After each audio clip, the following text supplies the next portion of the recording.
that particular religious philosophy spread. And we will get support not only from people who are interested in our religious philosophy, we'll get support from those who are interested in our political, economic, and social philosophy, which is black nationalism. Who taught you to hate your own kind? Who taught you to hate the race that you belong to? Marcus Garvey wanted to return African Americans to Africa to create a vibrant black nation, empowered through economic independence. Disagree with the goals and the activities of the establishment. I want to talk to black people across this country. Who taught you to hate being what God gave you? Tell him how you feel. Tell him what kind of hell you've been catching, and let him know that if he's not ready to clean his house up. The white man's definitions is what we find ourselves trapped by. His definitions of what is good and what is bad. Let him know that we will no longer tolerate his nonsense. And I, for one, as a Muslim, believe that the white man is intelligent enough.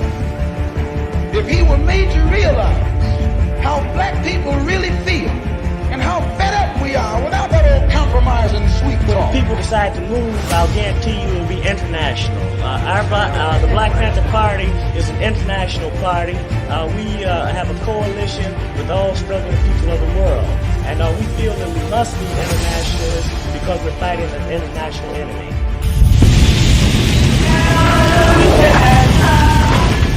We intend to bring into existence by any means necessary.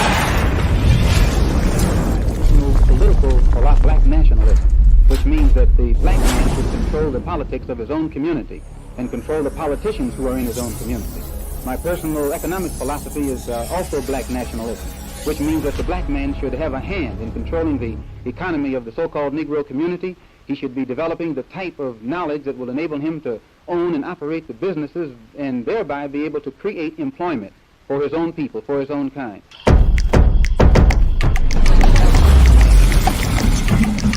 Think Tank, hosted by Yanga.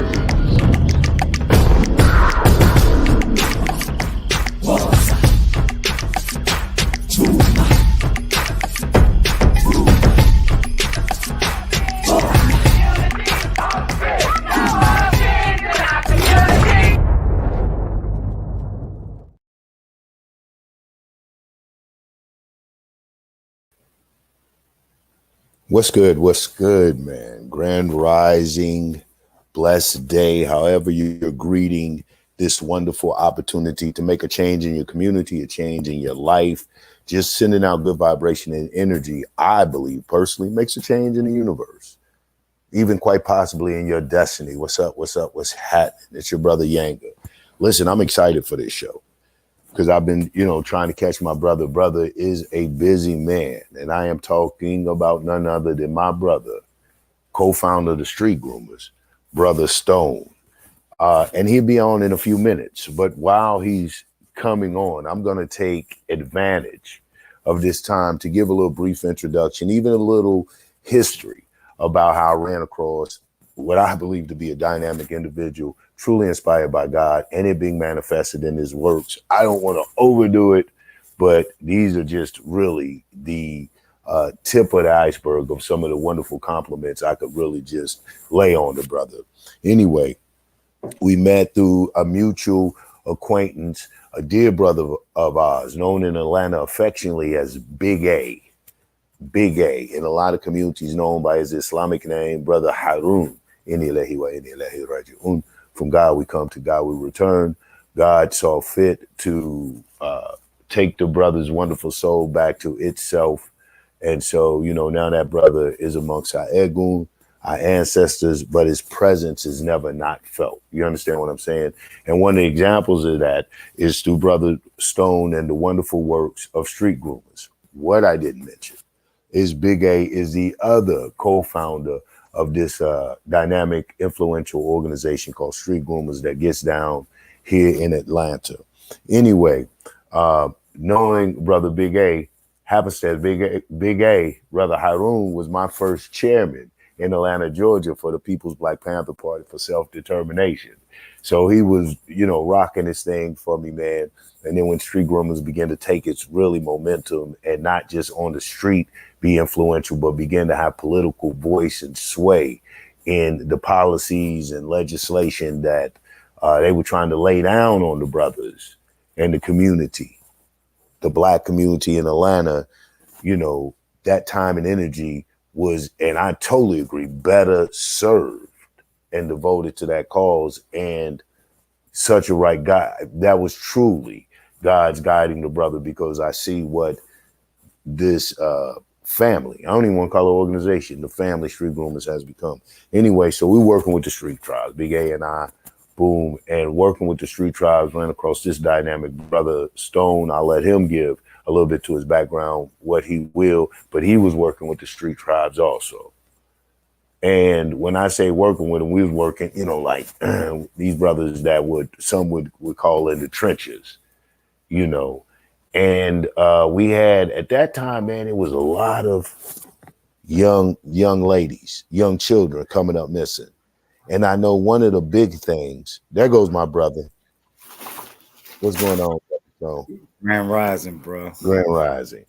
I know one of the big things was children, school-age children were being abducted, were being kidnapped, man, at an alarming rate, man. The numbers was off the hook. And one of the things that Big A and I had talked about and he had noticed, and I thought you really had to get Street Groomers credit for, is they were getting up with these babies. You talking early in the morning, because a lot of these areas they were snatching from were low income, impoverished, street lights half-ass working, just bad, prostitution bad. So that led to a certain climate, a certain type of character riding these streets. You know what I'm saying? And them brothers was there making sure them babies was getting to school and from school safely. And like I said earlier, it grew from there, real like in the trench thing.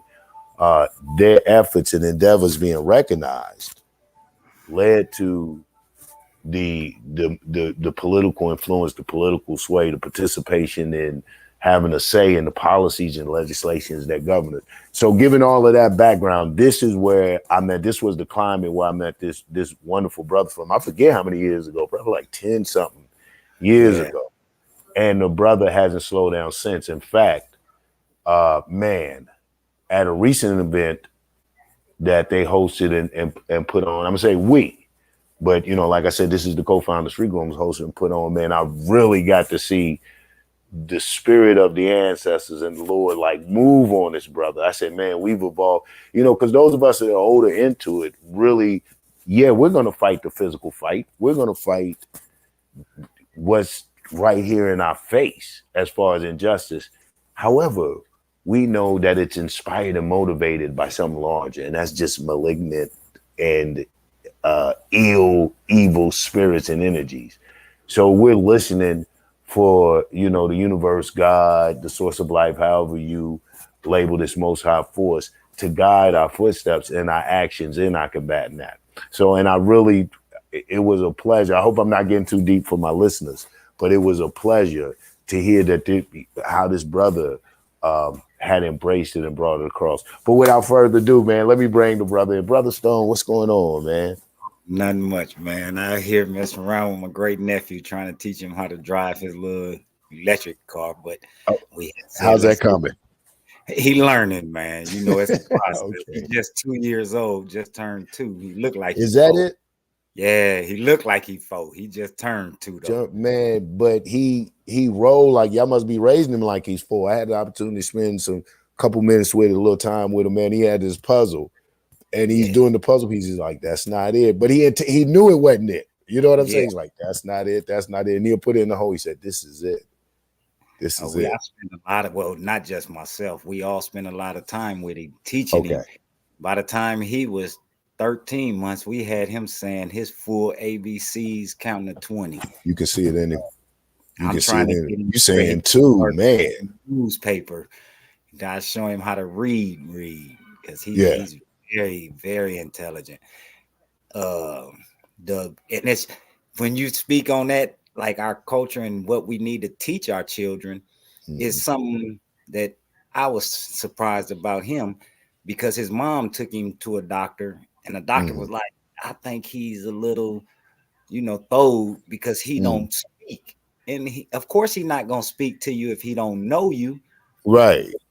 Once she kept on speaking and seeing that how intelligent he was, it was a whole different view. Yeah, he's Absolutely. very, very smart, You hit on a point. Isn't that amazing? Because our kids not skinning and grinning in your face. So you want to Something's wrong with them. Right.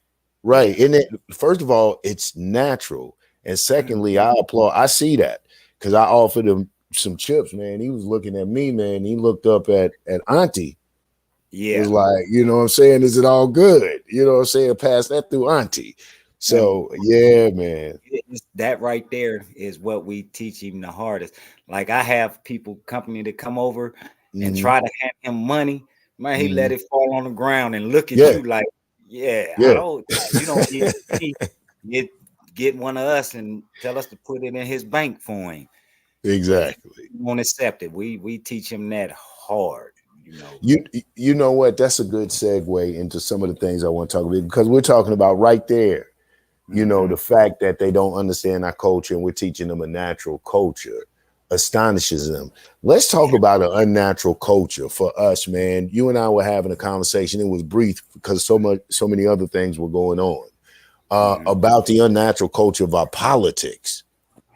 Well, you know what I'm saying? Because we a whole thing to it with us, because we trying to accept a culture of politics that they gave to us. But let's talk on it. In reality, we had our own culture when it came to politics. In like I said when I was speaking, they don't teach this in school. They don't teach that blacks actually had their own party back in the 1800s. Yes, and in the beginning of the 1900s, the first, actually, we say the first black because he actually was on a major ticket from a major party. Frederick Douglass was actually the first black that ever ran for president, but he didn't actually run. Hold on, stop. We got slowed because I don't want that to brush past the viewers. We're taught Shirley Chisholm, everybody else. And we've heard all of these things about Frederick Douglass. Why is that a little known fact that he was the first black to run for president? It's people can look it up. Like I learned it in Black history classes. So with me learning it there, I was like 15 years old, going to college classes with my aunt and actually taking the college classes and learning with her. And when we got to it, I was like, this wrong. Shirley Chisholm. Mine told me, she's like, Boo, how is going to be wrong? Look at the date when this man ran for president and look when she ran. But it was taught that he wasn't actually on a ticket, so he only got one delegate vote for a nominee, and that was in 1888. And before that, he was actually the year before on a ticket with Victoria Mahal. She was running for president and nominated him as her running mate in 1887 as VP. What? Yeah, Frederick Douglass had ran for vice president of the United States, and then a couple years later ran for president. The next year he ran for president, and they don't teach that. But what party did they run under? They ran up under the Republican Party. What Frederick Douglass was, a staunch Republican. You gonna break my internet? Yeah, man. Listen, you better teach, man. They don't get that up. They'll teach Shirley Chisholm for the simple fact that, and it's sad the way they teach it, because you would put Shirley Chisholm instead of recognizing this black man who actually ran for president way before Shirley Chisholm, but you put it as a black woman running, not to take nothing from the black woman, but the black woman running on a ticket was if you gonna teach history to our children, teach it truth. You know, this is why we have certain ones, certain, you know, the women rights and everything. And what they was trying to do was undermine the black man, because in 1904, as said, we had our own party. It was the National Negro Liberal Party, was the ticket that he ran up under in 1904, George Edwin Taylor. National Negro, what party? Say it one more time. The party. National Negro Liberal Party. And what happened with it was the Democrats actually was the ones who demolished that whole party. They didn't want it to even be known that blacks was running for president up under their own parties and things. You know, we had our own major party. At first, he was a Republican. He tried to go Democrat because he said that he wanted to change their narrative, but he seen that didn't work and that's when blacks organized their own party, the National Negro Liberal Party, and he ran up under that. And the Democrats done all they could to abolish it. And it was sad that it went that way. But it just goes to show the history, like what I was saying to our people when we was at the march. You know, we have to break it down to where we are, like God say, a stiff-necked people. And what is stiff-necked in his terms? That's hard-headed. You know, and when I said, man, the only way I could actually break it down for people to understand, because it seemed that you would adapt and hold to a history that was taught to us, but you would hold to something that was 2,000-3,000 years ago. But here our history is right in our face and we don't accept it. You know, absolutely. When God took the children of Israel out of slavery from up under the bondage of Pharaoh, he didn't take them out for them to run right back up under his bosom. God didn't take blacks out of slavery from up under the Democrat Party for us to run right back up right back into the bosom of Pharaoh. If we understand, I have had, you know, some talks. I listen to people when they speak on. Remember when I asked the one question, can anybody, seeing how y'all, these Democrats that's stand on it, tell me who was the first Democrat black politician? You see, they couldn't even tell me that. So you have people who think Martin Luther King was a Democrat. No, he was not, man. Wow. Martin Luther King was for human rights. He was a true humanitarian. He was a proud supporter of Richard Nixon.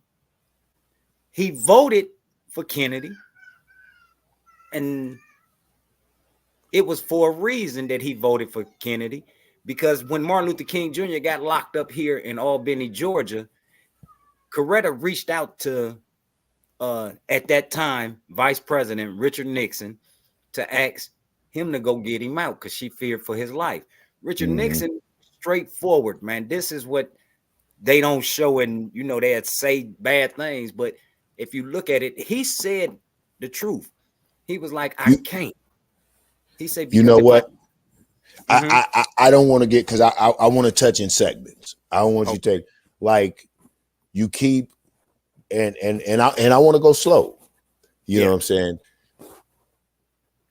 I love how you keep making reference to the Democratic Party and the Republican Party. We know what they've become in this day and time. We know a lot of what we practice politically is traditional or either based on fear mongering.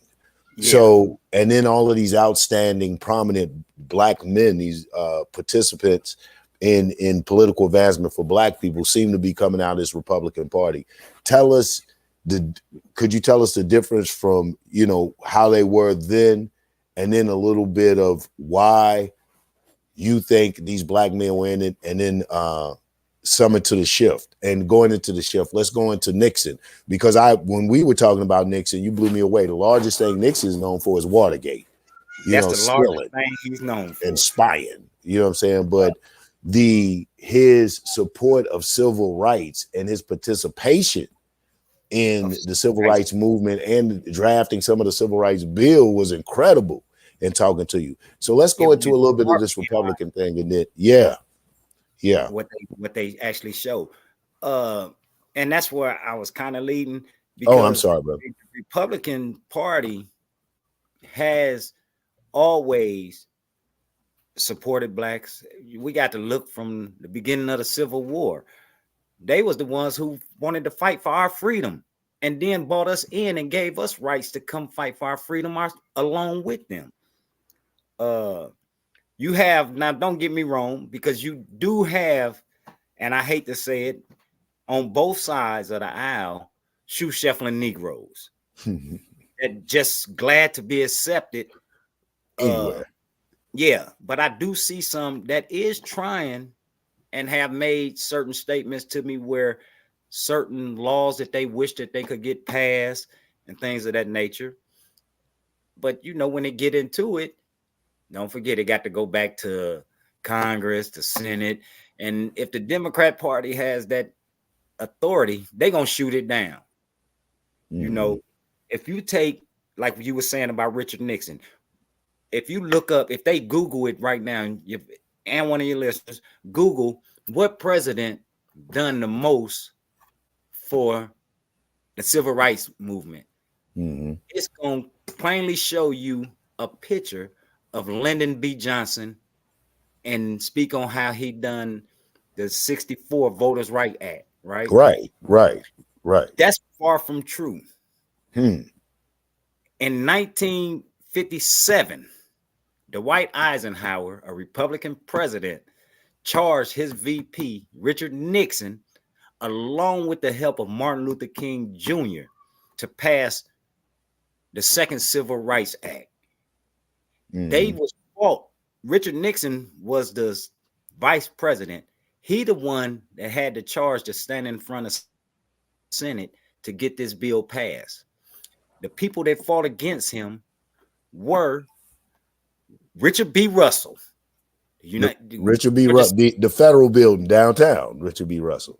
Richard B. Russell, who was a U.S. senator at that time, did not want, he was a known racist Democrat that did not want blacks to have no rights. But here again,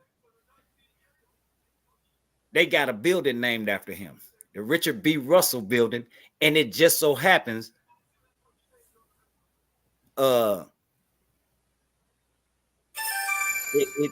they actually broke down and gave him a federal building where they supposed to uphold the Constitution, and parts of the Constitution is the civil rights. And he fought Nixon tooth and nail, him and Lyndon B. Johnson, not to get that bill passed. Actually, Lyndon B. Johnson called, and they can look it up, he called President Eisenhower and told him, y'all gonna have to water it down. If you don't, I got the votes to kill your whole bill. But if you water it down, I'll let it go through. Once they done that, once it was passed, after they watered it down, is when Martin Luther King Jr. called Richard Nixon and say, hey, it's watered down, but we got something, and it's a start. Right? And I just seen on the screen where one of your I was wondering if what they done. Okay, what has the Republican Party done? Not just blacks, but America in general in the last 50 years has made progress in this country. They done a lot. The first progress that was made is when President Lincoln freed the slaves, fought for blacks to have rights and be free. The second, in 57, when they passed the Second Civil Rights Act, and that whole Civil Rights Act that they actually had from the beginning, after President Kennedy was elected and then assassinated, Lyndon B. Johnson took over.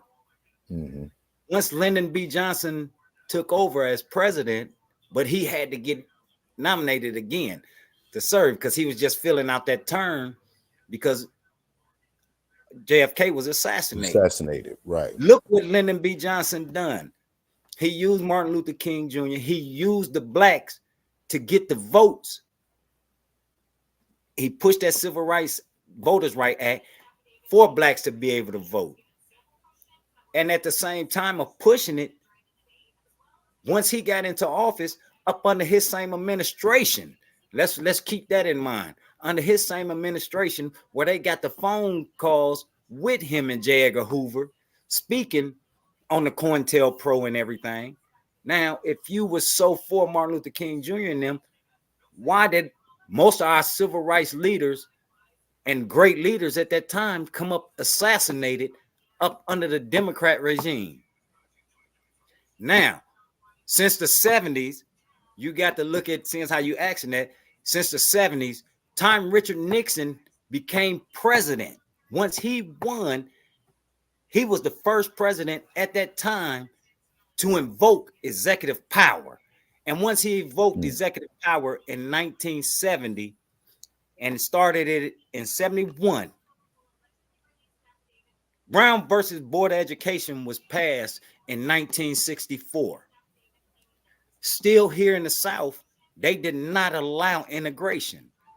Richard Nixon evoked executive power, sent the National Guard and all in and said, this was passed by the Supreme Court.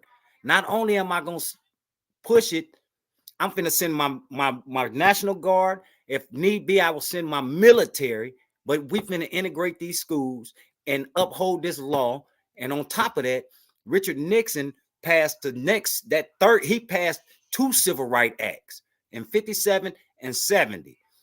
He passed it and said blacks to be able to own homes, businesses, and start giving grants, and even passed it within that civil rights bill. Look it up, where he states they could go to any college that they wanted to.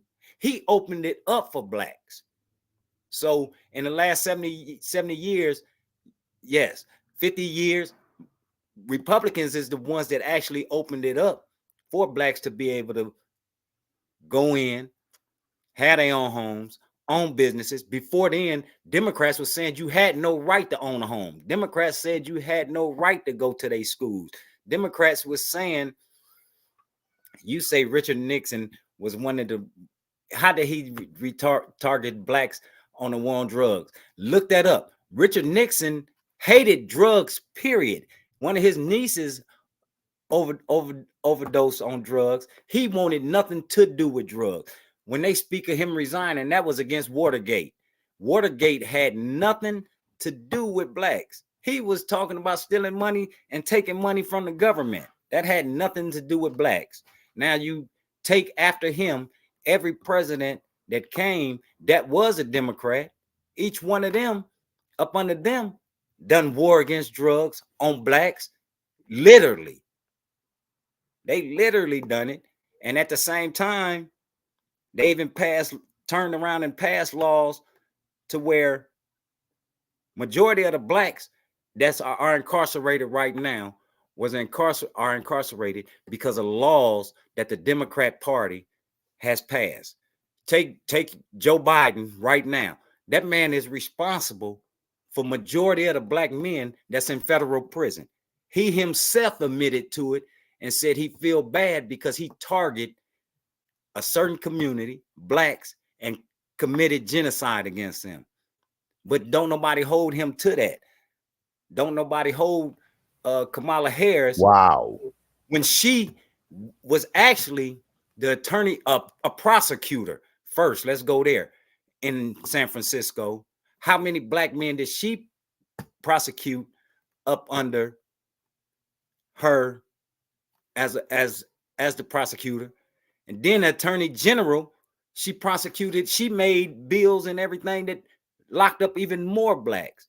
And then here go the sad part. She actually looked at everybody on that debate in your face and said to the American people, when she was a prosecutor, she cared about her clients. She wanted to know, was they okay? What prosecutor? See that right there.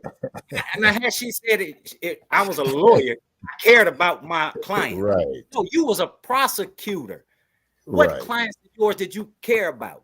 Look at the percentage of black men that she incarcerated. Look at all the things that she done up under her being a prosecutor and attorney general, just alone in the state of California. You know, they out there don't respect her. Biden was responsible for the 3 strikes law. Biden was responsible for you being an habitual criminal. Look at his whole get down. I thought that was Clinton's baby. That was Biden. Biden at that time was the senator. Biden was the one who pushed that bill through the Senate. Wow. See, people ain't looking at that. They think just because something go through, presidents sign it, and the president is the one who pushed that bill. You got to look.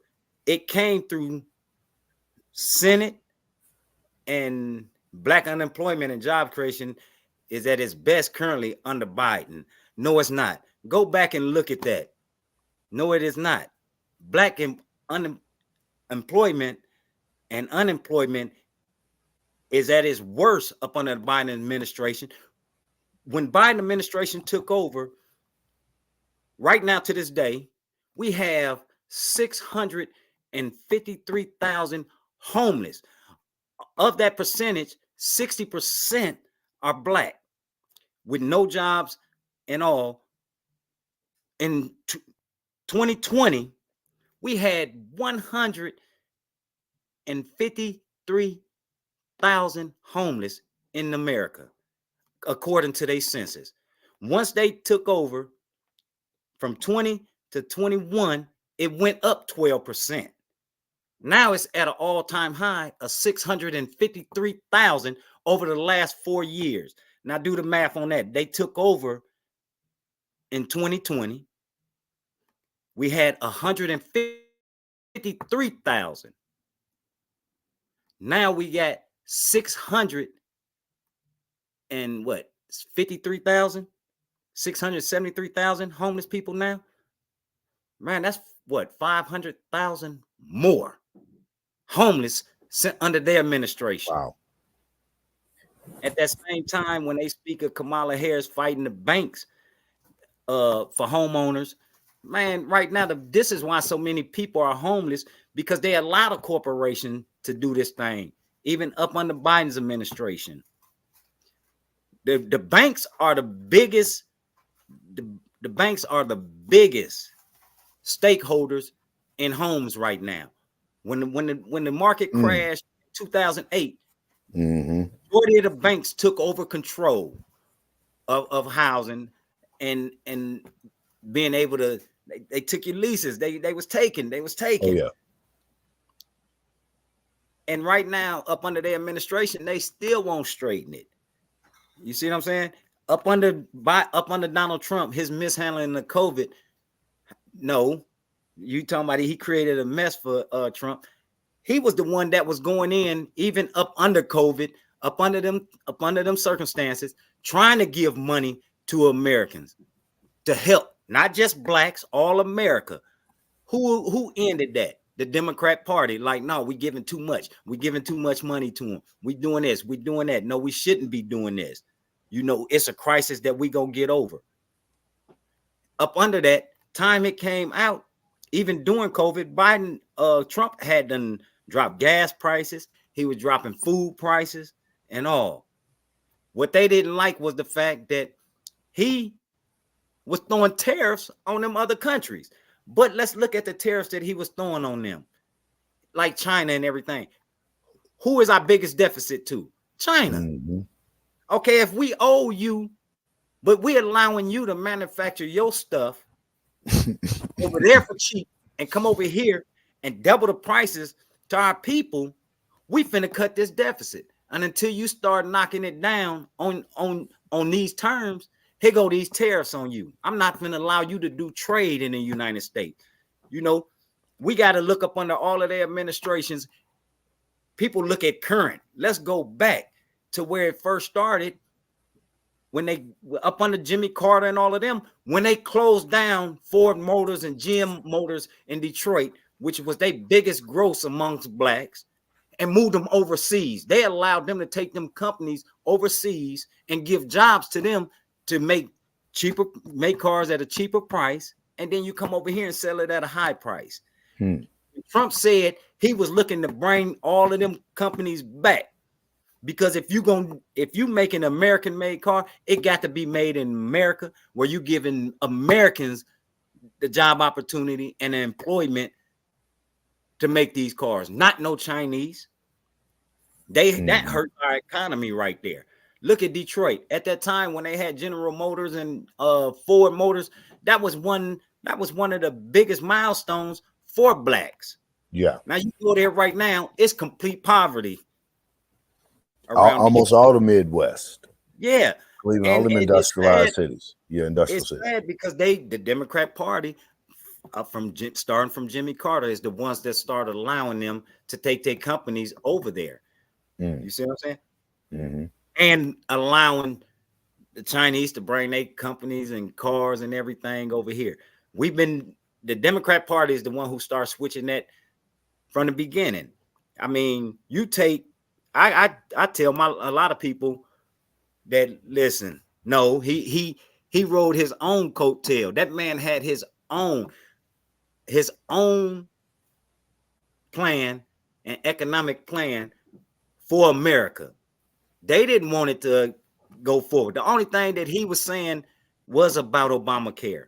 And he was like, he was like, man, if you got the right to have your own, then you got the right. If you can pay for it, you can. But other than that, until we can, like he said, until we can make this one healthcare plan better, I don't think we should. He didn't end it. He just said we're going to keep it, but we got to make it better. And that's understandable. Right now, still to this day, if you up under Obamacare, and you go to the doctor, you still get a major bill. Because they only pay so much. It ain't like they pay for your whole thing. Like if you had your own health plan and you was paying for it, and you go in, you didn't got enough invested in, your health plan was up to where whatever operation you needed was completely paid for. You know, people still get outstanding bills, and they still, no, that's far from true. That's far from true. You look at all the blacks that own businesses right now. That was not up under the Democrat regime. That was up under the Republican regime that allowed blacks to own businesses. So you got to take all of that into effect too. He taking certain, what you're doing is you going in, you punching stuff in and getting their numbers. And I'm trying to explain to you, their numbers is false. They will teach you things, like I say, on Google, AI, and all, to make them look good, because it's their theory that's placed on there. It's their opinion that's on there. But if you go in and you look at the actual statistics up under each president and see who created jobs, who ended jobs, and all, then you'll see. Now you say they created 50 million jobs for blacks up under the Democrats, but how many of them did they have lose their jobs too as well? You got to do your history, do the math, and break it down, and you'll see. See, that's what I be saying, bro. And I don't want to talk bad about nobody, but when you have those that are try to defend them, you defending the same ones, man, that held us in slavery, that fought to keep us in slavery throughout the Willie Lynch syndrome, Jim Crow, the civil rights, and even to this day, you still holding on to that Willie Lynch syndrome, where he said, take the shackles off their hands and feet and place them on their minds. Make them believe you for them. Lyndon B. Johnson's chief of staff was the best who said it when he told him, listen, man, all you get to do, lie to them, make them think we care about them. They gonna vote. And guess what? They're gonna elect, and we still in position. In power, yeah. You know what I'm saying? And that's all that is. You know, and that be the ones that want to go back and defend Massa. You don't want to get out from under his control. You want to allow him to keep you going down. You look at the Biden administration right now and look at what Kamala Harris was just speaking on when she was at the debate. How she cared, like I say, she looked everybody in their face on this camera and spoke on how much she cared about the American people. Let's look at what you care about the American people. I just spoke on the homelessness. We got 653,000 homeless here in the United States. And at the saddest part about that, 38% of them is veterans. The people, the same people that gave their lives and fought for this country are homeless. But she looked you in your face and said how much she cared about America. You allowed, now Trump, he had hit on something cold. I thought he was finna jab him with that. When he said, y'all done allowed over 11 million. Trump said it was like, I think it's more, 15, 16 million. That's when they fact checked Trump quick. No, it's only 11. It's only 11 million. Yeah. Trump said it. He said it best. Well, if it's 11, it's 11. Let's look at that 11 million immigrants they done allowed over here. Now look at the number that I just said, 653,000 U.S. citizens that you make it hard to give food stamps to, housing to, whatever, jobs to.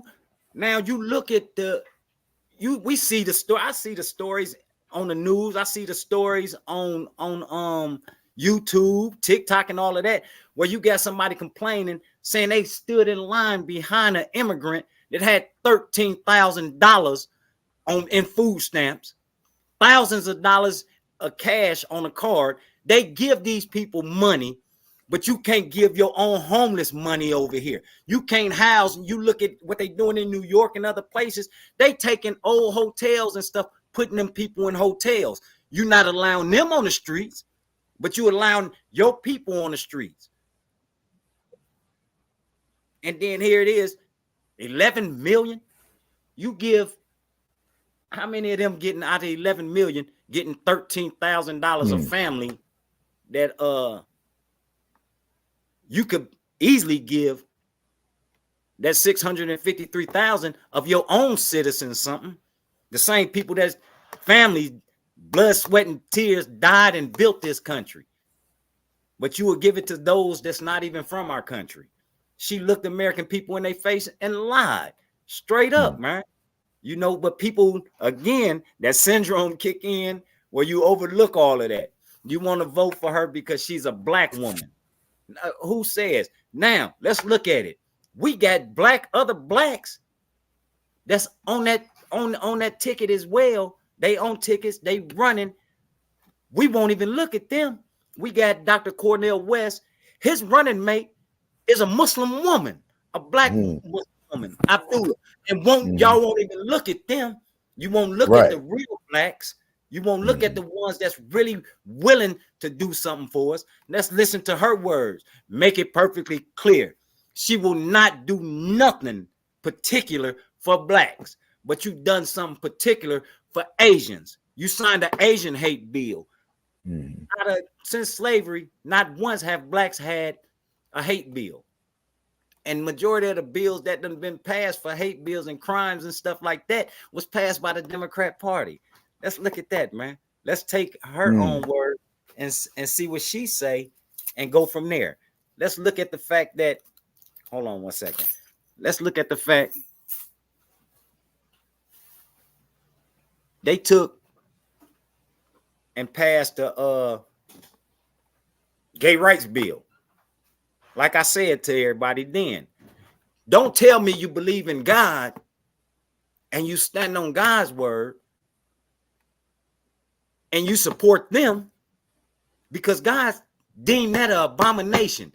And when he spoke to me, he said, how dare you give them rights and laws, that which I deem an abomination.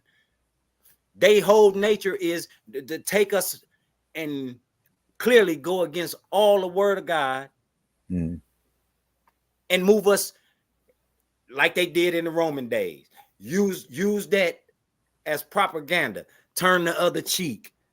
forgive, forget. No, you go back and you read your Bible, man. My God is a God of vengeance. He got a wrath. You understand?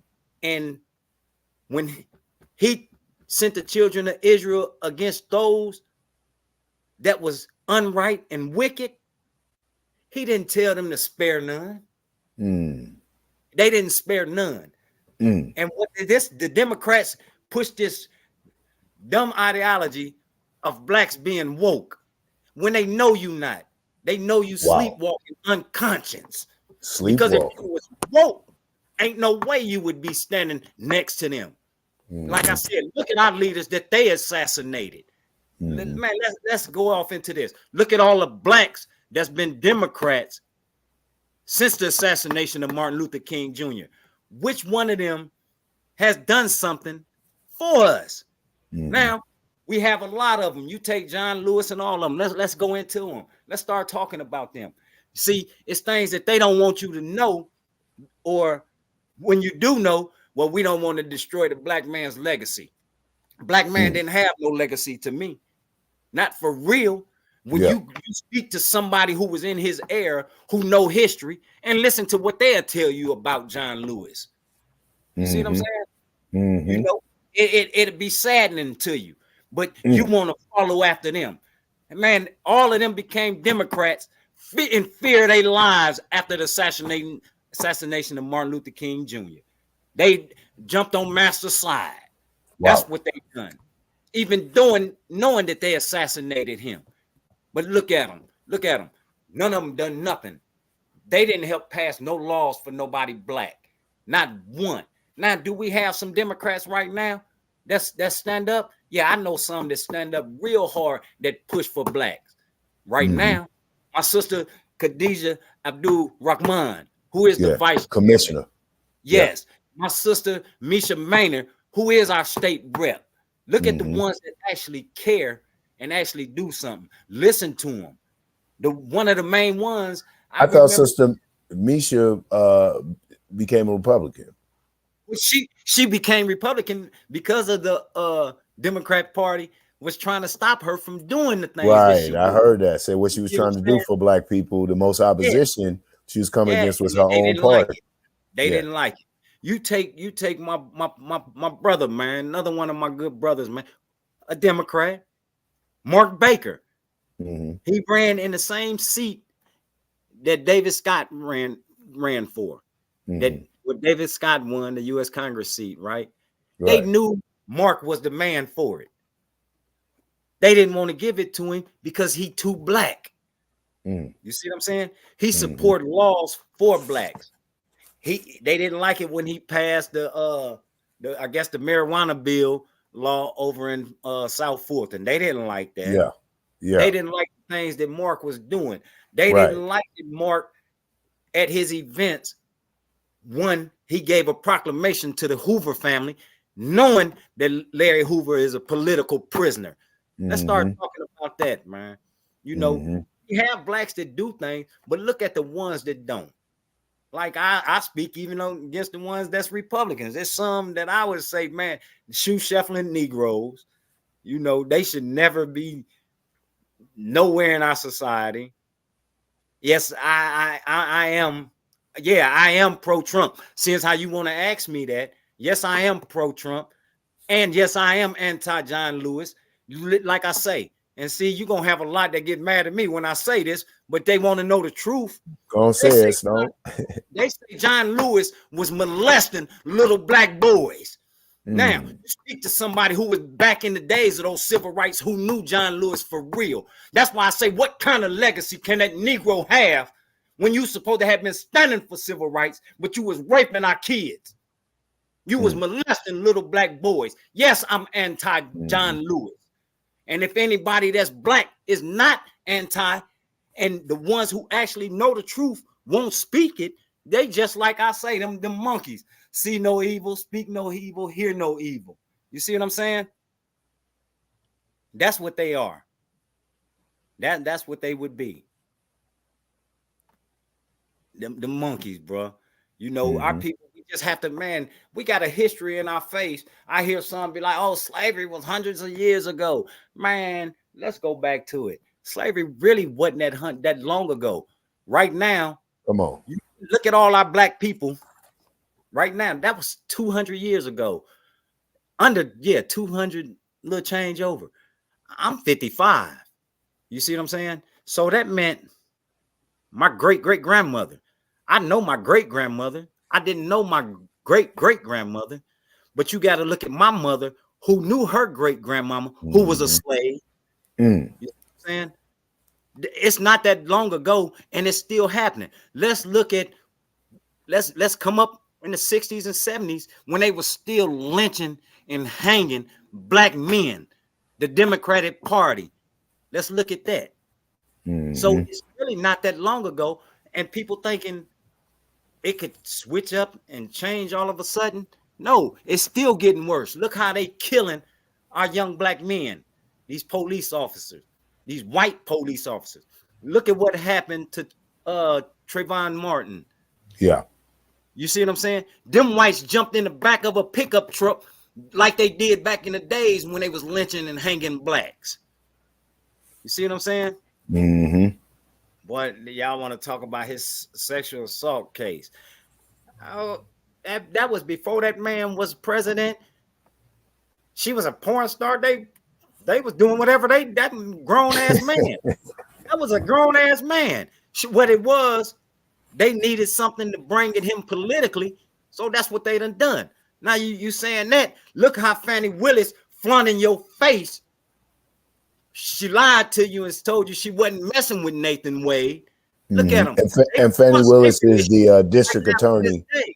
Hold on, Stone. We got to tell them because we got a national viewer base, so they may not know who Fannie Willis is. Fannie Willis is the district attorney. DA district attorney down here that's trying. Well, they know who she. I bet you he know who she is. Because that's right. She tried Trump. Yeah, that's right. You know Fannie Willis. That's right.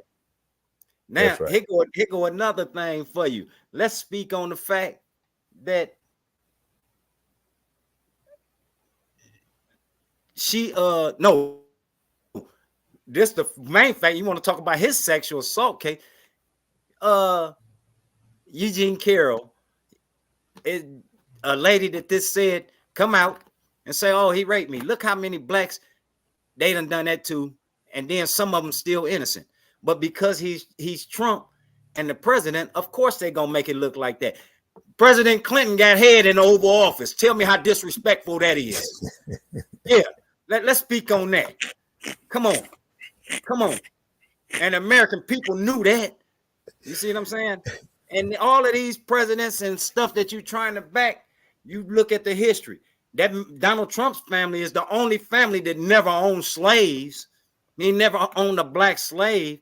His great granddaddy took and left Germany because he didn't want to be up under Hitler's regime. He didn't want to be racist. Let's speak on that. And let's speak on Donald Trump, man, and all the good people that he done been with in his days and all. That man has been with, everybody look up to Muhammad Ali and respect him as a great black leader, as a great black humanitarian. Trump and look at all the pictures where him and Muhammad Ali hugging each other, shaking hands up under each other. Come on, man. Let's look at this man from when he had all them black fighters, Mexican fighters, and all at Trump Plaza fighting. At Trump, and they was getting paid off of him. They was getting paid. They was paying him, and he was getting paid.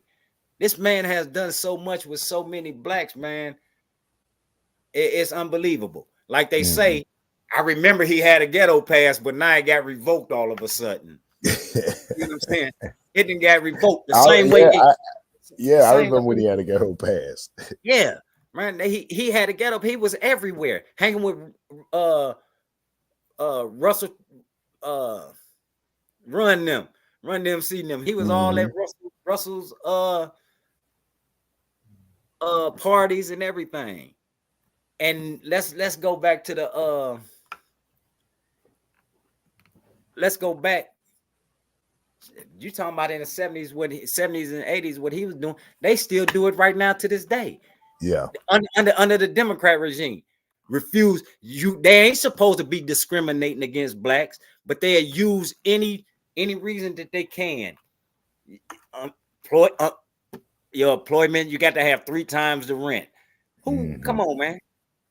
That right. they make stipulations in your face that you won't even look at. If you got somebody in your family that's a convicted felon, rent in your family, not just family.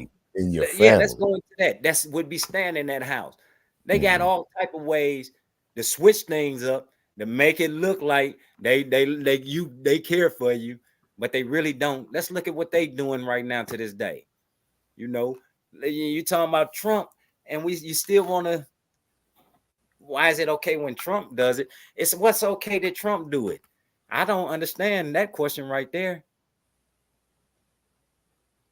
I don't understand that, because this man done so much, and at least like when he debate and everything, he stick to his same words. He don't change up. That's what I respect about him. And then if I see him and know where you coming from, I know what to expect. I don't need nobody blindsiding me. Right. You see what I'm saying? You know, my thing about a Stone too is like, it's tough for us. You know what I'm saying? But I know a devil is a devil. Trump, Kamala, a devil is a devil. Then you have to remove the emotional and the personal from it and look at policies, look at things that are going to advance us as a people. You know what I'm saying? And if you, first of all, let's go back to what you said. I like exactly what you said. We always talk about this, the great, the lesser of two evils. Nobody ever mentioned Brother West and Sister Abdullah as even being right. You see what I'm saying? Chicago, that's running independent as well. Exactly. So you never hear that. So then when you talk about, go ahead. I'm sorry. You got the Mexican lady who's running as well. You see what I'm saying? You got others up on that ballot that we not looking at as a people. Yeah. But you'll stay going for those that want to control you. And I wish the brother would want to get out from under that Democrat control, get out from up under that Willie Lynch syndrome, brother. That's why we so far behind right now. That's why. And we can't. And the coldest part about it, them, and I feel sad because I believe integration is what hurt us more than anything. We should have stayed segregated. Yes. That way we would have continued to reach for our own without nobody helping. Yeah. We would have stayed to our own community the way we always did. Yeah. Like integration right now, was a major blow. It was a major domestication for Black people. It killed some of our ambition and drive. Somebody said something to me that made something so much sense. That was Brother Jimmy. Brother Jimmy said, man, I would rather see Trump in there. He said, because if he do something, that's going to be the thing that bring Blacks together. Every time we go up under some type of crisis, we can come together. But if we come together before a crisis and eliminate them and nip them in the bud, if we were standing together, we wouldn't have the crises that we have right now to this day. But we don't even know how to stand together. Yeah. Now, I got, we can address that was fucked up. Ain't no way around that. That was Haitian immigrant. That thing he said about that was bad. I didn't like that. When he actually spoke and said, listen, I don't mind you coming into this country, but you're gonna do it legally. He should stay with that instead of slandering people, saying certain things, like when he said that about the cats and dogs. Yeah, see, that's placating. See, that's my concern with when it starts, this whole thing becomes emotional, because that's placating to certain sentiments. There was a murder. I think now they're ruling it as a suicide in Henderson, North Carolina, with a young man. They're saying allegedly hung himself. Initially, when I was contacted about it, everybody was murmuring murder. Either way, I couldn't help but to think with this current political climate, does that type of stoking of the fire, does that type of, it's almost irresponsible rhetoric. It's fucked up because, you know, you're looking at, you're like, okay, his policies and procedures seem to be the best for, and I'm doing the air quotes, my people, generally America, and by us being taxpayers and in this whole gumbo of it, how do we benefit? When I look at who's laying down what and the histories, I say, damn, you know, Trump. But it's the rhetoric, this type of shit. So I'm gonna be quiet on that. I want to know how you felt about that song. Those are the things that upset you, like I say, because when we come to his policy, if you take his policy, man, it is best for the American people. Let's look at Biden Harris policies right now. When she spoke and said she have her own policies, no, you don't. Your policies are still the policies of Biden that has the people in the crisis that we're in right now. This man has the better plan economically and all. But that's for sure. Now that about the border, that immigrant thing, that's a whole different story. And for him, like I say, for him to speak and to say that about the cats and dogs, I mean, I can't defend it. I can't say, hey, I don't know if he's seen a video. You know, we see different things on YouTube, AI creating things. They use everything to do something. I don't know. But even for him to repeat it was something that he wouldn't do. But we all know how he is. And that right there is saddened that he would say that, because those are countries that we do need to do something for and help. Like they do have poverty. Yeah, we do need to help. You made America the land of the free and the home of the brave. So stick to it. Stick to that. Now, I done never seen him change his concept. I done seen him say, hey, he has he always said the immigrant plan for the border. Like, if you can come over here legally, I would allow you in here. You can become a legal citizen. But just running through, we got to look, man, you pushing that. You got to look at how dangerous that border is as well. You look at that. I remember the YouTube where the one dude was coming through and the reporter asked him, who was it? He said, you don't know who I am? Pretty soon you will know. You know, that's a threat. You look at all the things that's currently going on up under this administration. Man, you got China sending spy balloons over here. You got Russian submarines pulling up on our ships in the ocean, right? Mm-hmm. Not once up under Trump's administration would that happen. Want me to tell you why, though, for real? Talk to me. America need a president that's not weak. You can't be weak as the president, especially when America got sworn enemies. One thing they know about that man, like we know, oh, Trump crazy. He'll do something to you. Yeah, mess with this country if you want to while he president. I guarantee you them spy ships, them spy balloons wouldn't have been over here. They wouldn't have had the heart to even fly that stuff over here. I can agree with that. I remember when he bombed Iran's general. And I just knew Iran was going to retaliate. Yeah.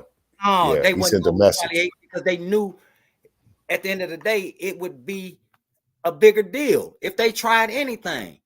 He would have went over there and wiped it out. Yeah. See, when people don't understand what Trump is saying, especially when he spoke on what we don't talk about is the reality of nuclear weapons. Now you got to notice when he said, "Man, oh, if I was in office." That war would have never happened. The Ukraine and Russian war, the Israel war with Palestine, those would have never happened. Why? Because they would have had enough understanding with that man to know, listen, don't do it. Yeah. You think Trump's stupid? Trump knows. Yeah, he's the ultimate negotiator. If Putin get hold of Ukraine, he becomes the new Soviet Union. You see what I'm saying? That we don't want. Because like they say, what he gonna attack next? But look at what he said. They, like I say, they was fact checking the hell out of Trump, but they didn't fact check.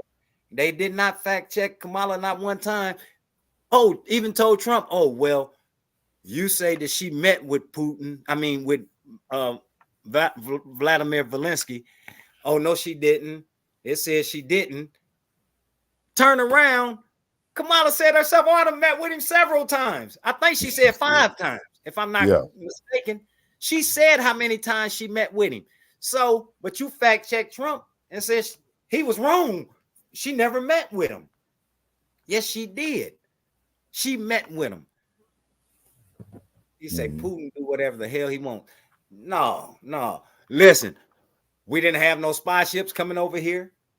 When Putin first tried to go after Ukraine, even when Trump was in office, Trump didn't allow it. He didn't allow it. That's why they tried to impeach him. Remember when he got on the phone and they were saying, oh, he was making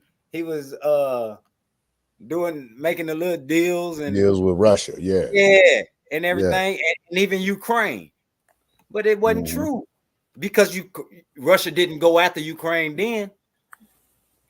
Israel, Palestine, and that war, they wasn't trying to do nothing. True. Like you didn't have that right. You sure didn't have the genocide going on over there. And damn, I never thought I'd be. This man say the coldest thing he done with the Taliban. He called him and sent him pictures of his house where he hiding out at. He asked Trump what that means. Trump said, "You figure it out." What you think it meant? The same way I bombed and got over there, I come do you if you start doing something crazy. Come on, man. Our people, we need to get away from that unconsciousness and look at what's before your eyes, man. Look at what's before your eyes. And Trump will put a tariff on you if you mess up. And I respect that. Listen, because if I was president, well, all of them have tariffs on them. I shut it all down. I shut it all down. With nothing, man. We'd be out of deficit. They're supposed to have been putting tariffs on stuff. Remember, I told you, bro, I'm gonna let you show it one day. When I argued with AI, me and AI debated for 5 hours about the Holocaust and slavery. It tried to tell me that the Holocaust was worse. I had to break AI down and let them know. Up until AI came back and said, yes, you're correct. You're correct. Of course I'm correct. Like I say, because my knowledge is God-given. Mine is not artificial. I can actually study myself to see the truths. Like I broke something down to it about reparations here in the United States of America for blacks. And it was telling me, no, it started giving different little stories. But look at Germany, right? Look at the Jewish. And I'm not being anti-Semitic or nothing. I'm speaking facts. The United States had nothing to do with that war, but we helped get them reparations. Not only did we help get them reparations, what's one of the first cars in the 70s and 60s that came out real big in the United States, right? Volkswagen. Volkswagen is a German-made car that percentages of Volkswagen go to Holocaust victims and their families. But they sold here in the United States of America. But here it was, at one point, you wouldn't even get 1 million blacks that was here reparations. But you can do further. Man, I'd have been put tariffs on all that shit, bro. I shut it down. If the United States supposed to be the power country, they need to stand up as the power country and do what needs to be done. That's why I say that man Trump is the best man. Man, have you ever seen? You remember what queen was that he was in front of, and Trump walked around him, the prime minister, and they bodyguards and pushed him aside, man, and straightened himself up, letting it be known, I'm him. That's the type of arrogance a president needs. Of the United States of America. That's the arrogance. To let it be known, you mess with this, you mess with here, I'm gonna give you that business. A lot of these, there you go. You got to pay the cost to be the boss. What the Bible even say that. Listen, heavy is the head. King Solomon said it best. Heavy is the head to wear the crown. You know. And the coldest part is, well, we failed ourselves, so let's praise Trump because he hates immigrants. I can't say that. Yeah, I think that's a stretch, Trevor.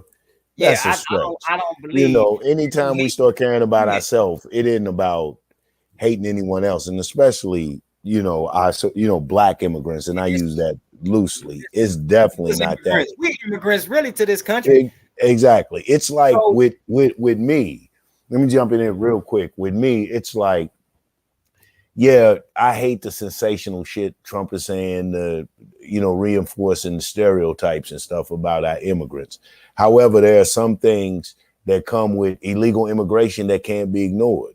One, definitely when we look at it, and specifically, I have been targeting largely Hispanic or Latino immigrants, but, illegal immigration has brought crime and some of just the outright injustice that is taking place in places like Chicago and New York to people whom have been told that they have citizenry, that they're citizens. And so, once again, black people are asked not to address issues that affect them directly and be so magnanimous, so liberal that we, say, hey, okay, you know what? We're not even going to talk about that. Fuck Trump on some of the ill shit he has to say about immigrants. Part two of that to me is with both of these candidates, they both doing shit that are destructive to black Americans and America in general. So we have to, sometimes like with the Democratic Party, they might have one thing you say, okay, but if they got 9 more that you like, fuck that, then you have to look at the other guy. And he may have 2 that you say, man, fuck that. But 20 that you like, it's that type of beast that we're dealing with. And in my conclusion, no, it didn't. I damn sure don't have a problem with immigration, the immigrants that are legal, that participate in the advancement of not just America generally, but specifically Black America. You know what I'm saying? Those that they will be mistakenly taken as and possibly murdered somewhere. I have no problem with that. But illegal immigration, the funding that is spent towards it, and what comes from aiding and assisting, what is duly ours, become aiding and assisting, enhance our quality of life. Hell yeah, that has to be addressed. And bro, I want to speak on this because this was said on that debate. They allow it, like he said, Trump said it. You didn't allow the 11 million immigrants over here, so you're getting their votes. Now, look how quick the illegal immigrants are become legal, documented. Now, once you become documented and get a citizenship over here, what you eligible for? You eligible to vote, right? Now, if you eligible to vote, I'm the one that's giving you the money to get here. I'm the one letting you over here. And you got one speaking saying, no, you can't come over here, illegal. When voting time comes, who is you going to vote for? Mm-hmm. Those are the numbers that they looking for to turn out. And want me to tell you why, too? They looking that blacks is really not finna turn out right for Kamala like they want. Yeah, you got more blacks leaning toward him. Yeah, you have, for the simple fact, I respect one thing the man said when he spoke about the those that being convicted felons should actually get their rights back once they finish their full-term service and all. Now, let me explain. How am I gonna be mad at that? You know what I'm saying? How you mad at that? You can't. Yes, they can vote. That's how they documenting them right now and getting them citizenship. I see it. I see it all the time. Let me tell you, man. This is a crazy part. This part right here is so crazy. You take the policy that Kamala and them is pushing forth, right? About the border and everything. They can vote in jail now, yeah, in certain states, because you had LeBron James and them pay. If they didn't pay they little fines and everything, they can vote. But I think she's talking about the immigrants. Yeah, illegal. No, she's saying in jail that you could vote now. So I'm like, yeah, okay, that's true. Here go the crazy part though. Once you become a convicted felon in the United States, unless you get a pardon. Here's the craziest part about it, and this is what Trump is talking about doing. Unless you get a pardon, you don't have your constitutional rights. You see what I'm saying? Mm-hmm. Now, you take a black man and a white man that done both been in prison. Neither one of them get a pardon. When that white man, they both live out their lives, that white man died, guess what he died? A white man. A white man. A citizen, still. Mm-hmm. A black man die, you lose your constitutional rights unless you done got a pardon. So up under the Constitution, which made you a citizen, which made you a freeman, which made you a whole man, you die 3/5 of a man according to them. Mm-hmm. So these are things that he's trying to change. He want a pardon. He want a pardon if once you done finish out your sentence, your probation, parole, or whatever you are, you automatically gain all your rights back as a U.S. citizen. And in actuality, God said do it, and it's not even supposed to be as long. God says 7 years. 7 years you forgive a man of their crimes. You know, remember, life used to be 7 years. Mm-hmm. You could serve 7 years in prison, be released. Mm-hmm. See what I'm saying? Because they was trying to follow according to God. But see, right now, we have to look at the whole politics to it, like you say, bro. It's all politics.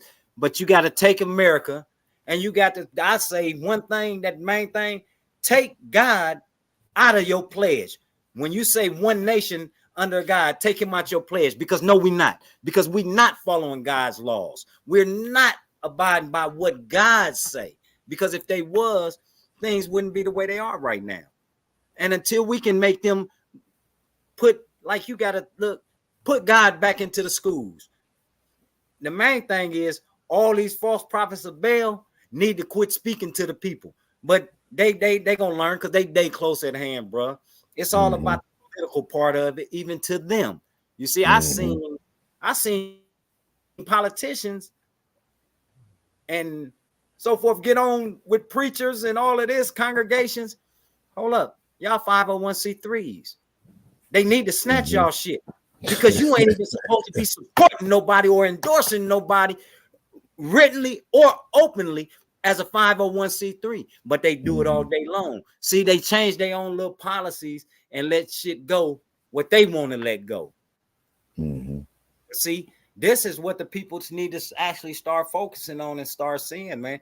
Until we see it, it's going to continue to happen. Until we haven't had nobody actually stand up and fight as a black person the exact way Martin Luther King Jr. done since that man passed away. Come on. And now is the time. Now is the time, because wake up, my people. We on the verge of being extinct. Mm-hmm. And until we can come together as a people, stop killing one another, stop hurting one another. Like right now, man, they got us, like I said, that integration was the worst thing that ever happened to us. You done segregated us, families. Family members don't even get along with family members. Come on, how do you expect for us to move forward? Mm-hmm. When they that's the type of hologram they stick in front of you. I have to shoot something out to Trevor, man. And shouts out to Trevor. Straight Talk with Trevor, man. If y'all not checking out his thing, go out, check him out, subscribe, share, and like. Definitely my favorites are Man Talk Monday, but I'm definitely gonna be checking out the Tuesdays, the political show that he got coming on. Always got some great people on there. It's gonna have you thinking and laughing at the same time. But I want to say this, Trevor. When you talk about white supremacy, let's concentrate on immigration and not white supremacy. I think that not concentrating on the effect that illegal immigration has on the black community, once again, is an effect of white supremacy. What I'm saying is, once again, putting ourselves, our concerns, our needs, things that affect us directly, specifically, putting it to the back for everyone else advancement. We did it with we saw the LGBTQ. piggyback off of our struggle. The Jewish people have done it. The Palestinian people are doing it, and we're doing it now. And then when it comes to us, and unfortunately, some of these immigrants are our brothers and sisters, as far as Pan-Africanism is concerned. But we have to, as a Black nationalist, have to address our locale. We are Black Africans here in America. And we have to address the things that affect our daily dialectics, that affect us directly. And this illegal immigration happens to be one of those hot topics. So it isn't that we're avoiding white supremacy. We're addressing white supremacy by addressing the issues that affect us directly. Us. And yes. White. And you know what get me when people speak on, when especially if I hear somebody Black speak on white supremacy, right? Mm-hmm. Because I look at the times I do Black man marches for our people, and they don't step up. They don't come out. Mm-hmm. When I done the march on Stone Mountain for them to take all that Confederate stuff down. Mm-hmm. When we done the march on Stone Mountain, when the Ku Klux Klan was gonna march. Listen, what it actually showed up where the Klan and stuff couldn't march. Gang members. That's what I reached out to. I reached out to the street tribes. I remember that. They came and showed their presence. The way all you gotta do is go back on YouTube, look it up. Look how they protected them. But we didn't allow them to march. I can guarantee you that. Mm-hmm. See, when it comes to that, if you're not standing up and you just want to talk about it, I'm not for that. I'm about that.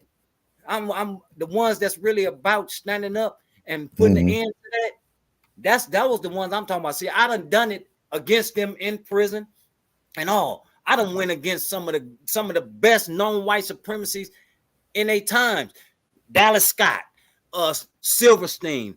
I done went against all of them, man. Listen, I wasn't nothing to play with. They knew it. You wasn't finna do nothing to nobody. I remember when John Gotti got into the fight with the little brother out of Philadelphia, Taheem, right? Mm-hmm. It came to me from the leader of the Dirty White Boys. He was like, he's like, hey, Stone, man, we respect you and your Bloods. We don't want no problem with y'all. He said, Gotti done put a hit out on Taheem. Mm-hmm. And if he come, one of our brothers we gonna take it up. At first, we was still on a little East and West Coast thing. So when they first said to me, I'm like, man, I was talking to some of the homies. I'm like, man, I don't give them. But they was like, nigga, I'm not finna let nobody white do nothing to nobody Black. Mm-hmm. So I was like, man, that's crazy. That's crazy. But when he brought it to me, by this time, my brothers had them came to me and was like, listen, man, ain't nobody, because at that time, I had to say so. But when he said it, I was like, I tell you what, if he come in this unit, it's going to be fair. You going to pick one that's going to go at him. He going to know. I say, but when the door is racked for wreck, don't nobody else come out. I say, but if somebody come out and y'all heard him without it being fair, I'm going to punish everything in every prison. Trust me, I'm going to send a message and we're going to punish all of y'all. Mm-hmm. It kept it at peace. They let it go. You see what I'm saying? They didn't want that problem because they knew when I said that, I was going to be serious. Mm-hmm. I done it against them. Bruce Pierce, when he was robbing all the Brinks trucks. I remember, man, he done an interview on 2020, right? I'm sitting in my cell. Bro, this is, this stuff just can't be made up. I'm sitting in my cell. And everybody like calling me like, man, look at the TV. Go to channel. So I go to it and I'm looking. He on there. So dude asked him, he was like, well, you robbed all them Brinks trucks. They still can't find the money. They're like, well, what was you doing it for? But at the same time, I'm looking at him. I'm like, damn, I done seen him before. I done seen him somewhere. And it dawned on me, man, that's the white boy upstairs from me. So when they asked him, what was he doing with the money? He said, I was trying to get up enough money to send all niggers back to Africa. And he said, say it again, you blanked out on me. Everybody went crazy. I was like, boy, y'all already know. Everybody started calling me. I'm like, y'all already know. I got him. I got him. I got him. Then what? When we went out the wreck, before they could get the handcuffs off me, he's like, Cooter, man, can we please talk? I'm like, yeah, ASAP. Yeah. He was like, man, you know, I'm not, I don't want no problem with y'all. He said, man, don't you love your people? I'm like, hell yeah. You know, of course I'm finna get defensive now, you know, because in my mind, I really want to do something to you. He's like, man, I just believe blacks and whites should have their own, stick with their own and all, you know, but the more men this man talk, I could understand him. Yeah. Yeah. You know, but at that time is when the teachings actually started coming to me from my godfather, Dr. Matula Shakur, Big Spike from DGF. When they actually start teaching me, because at first I didn't know no better. You see what I'm saying? But once they start teaching me, it's when I became into the blackness frame of mind, you know, and doing the things like what we do now. You know, this is why I take it personal when they talking about the homeless. And when I speak on homeless and everything, because I'm out here fighting this fight for them. Yeah, real talk. I feed 25,000 people a year, a month. I Facts. mean, Facts. 25,000 people homeless every month. I don't get no government aid. I don't get no grants, no nothing. Everything I do is out of pocket or from donors that's actually into the fight with us. Shouts out to Street Groomers too, man. I'm not no puppet, and I'm not going to allow Street Groomers to be controlled by nobody. Like, if I was getting 8 grants, I couldn't be on here speaking the truth to you. You see what I'm saying? You know, this is why I take all of that personal. Like when, bro, I remember when you at the beginning of your show, I heard you speaking when you were talking about how we would get up 5, 6 o'clock in the morning back in 2015, different people going to different bus stops, watching them kids get on their buses, making sure they were safe. Yeah, that way. In our community. That one time that I know you spoke on, you probably didn't want to go off into it. I go off into it. Yeah, when we got the call with the white truck. Yeah. And when we pulled up on that white truck and laid it down, you understand? Y'all finna stop. Everything up in here must go. But when we open that truck, what did we find? Our kids. Yep. Yeah, we got them out and got them back to safety. You see what I'm saying? What they own police couldn't do. Right now, what turns around, the governor give us proclamations for being able to go off into high crime areas and bring down peace and all. You see what I'm saying? I'm about that peace with my people. I want us to be able to move forward. We don't have enough of us that's really out here. We got some that are talking. I'm talking about the ones that are standing the fight, brother Yang, and that's why I'm so blessed to have you as my brother and love you, because you done stood in the struggle with us. I appreciate it. Struggle with us, continue, and it's gonna take more of that. You know, my uncle was just talking about something last night. He called me up out of nowhere and was like, man, we got to do something to start educating our youth right now. We got to stop them.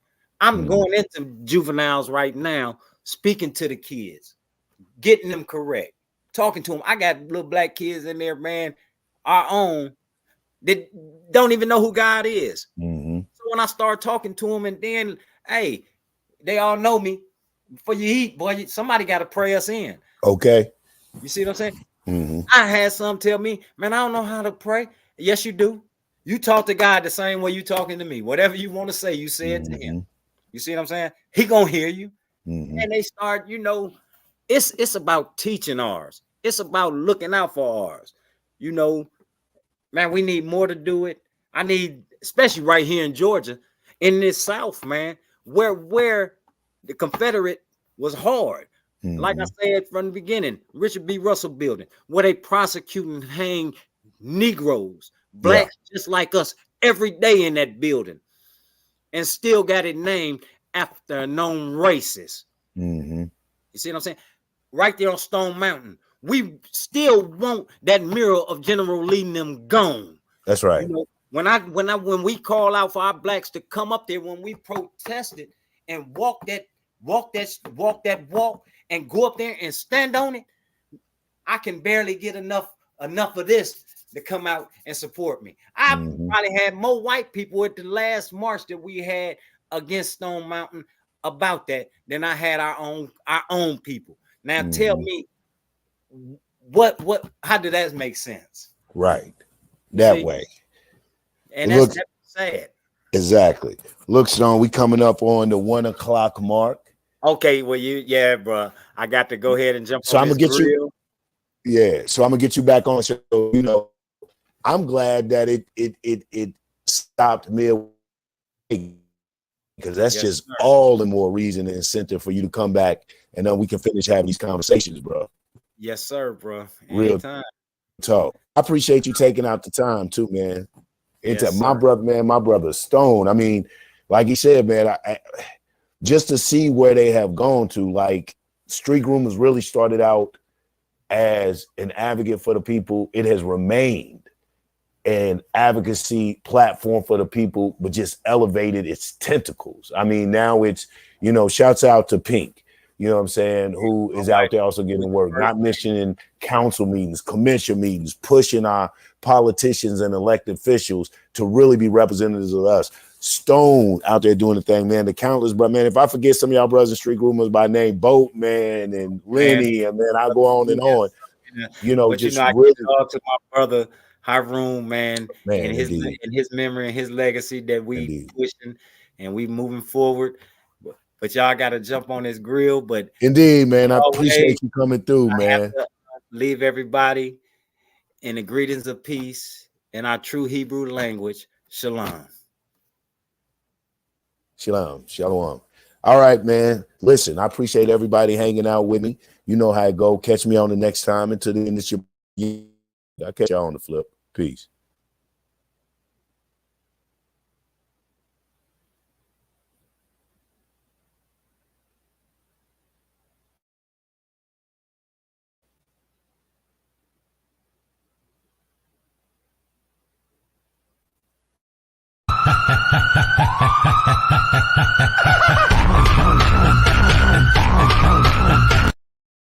Now we coming for you.